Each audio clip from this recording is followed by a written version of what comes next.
Feminist foreign policy has become a buzzword in many parts of the world, clearly in the European Union as well. But I'm not sure that people who are adopting this term of feminist foreign policy actually know what it's about and whether it's just something that's being done because it's fashionable. I feel that the interpretation we have at the moment of feminist foreign policy is very vague and it doesn't really deal with the substance. A lot of the focus is on representation, and that's absolutely right. We need more women at the table. But if the table itself is patriarchal, if the table itself is built according to patriarchal norms, then the women who are coming to that table actually are not able to change what really is being discussed, what really are the genuine concerns of women and feminists across the world. I think a feminist agenda for geopolitics would be one which recognizes that we have to, first of all, decolonize our mindsets. We have to decolonize our policies. We have to move away from us and them. We have to be more inclusive. We have to recognize, as feminists, that the world is a multipolar world. It's intersectional, also, as I said, but it's multipolar. So countries across the world have agency, have interests, have concerns, which must be taken into account. And our current geopolitical system doesn't do that.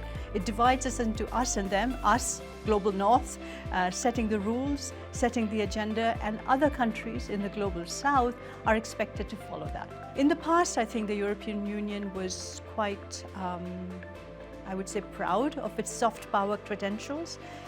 But the recent trend is somehow very, very masculine, and it's strange because we have a European Commission president who is a woman.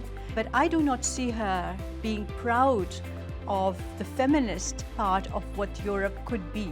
An inclusive security agenda, an inclusive geopolitical agenda. And that's why I think Europe has to make up its mind, what kind of a power are we? Because we're stuck at a moment where we're neither this anymore, we'll never be a hard power like the United States. We've lost the ability to act as a genuine soft power. So we're sort of floating between these two. And I can understand that in today's world where we have a war in Europe and we have wars all over the world, I'm not saying we should be pacifists. I'm not saying we shouldn't have an army. I'm not saying that. But when we go into wars, we should realize that it's never going to be a victory and a failure. It's not a football game. Nobody wins and nobody loses. Everybody loses in a war. And when you have to rebuild countries, as we'll have to rebuild Ukraine, we'll have to do it in a very inclusive manner. And I think that's where we have to be very, very certain that Ukrainian women, civil society, will be part of this discussion. It will be a truly inclusive peace. Because so far, even though we talk about bringing women into peace discussions, whether it's Myanmar, whether it's Tigray, whether it's Afghanistan, we've never really done that. And the results are obvious. Peace does not last very long.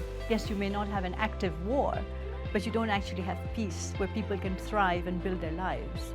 So I think Europe has to, and I think Europe has the potential to do that, to be that power, a genuine feminist, inclusive power.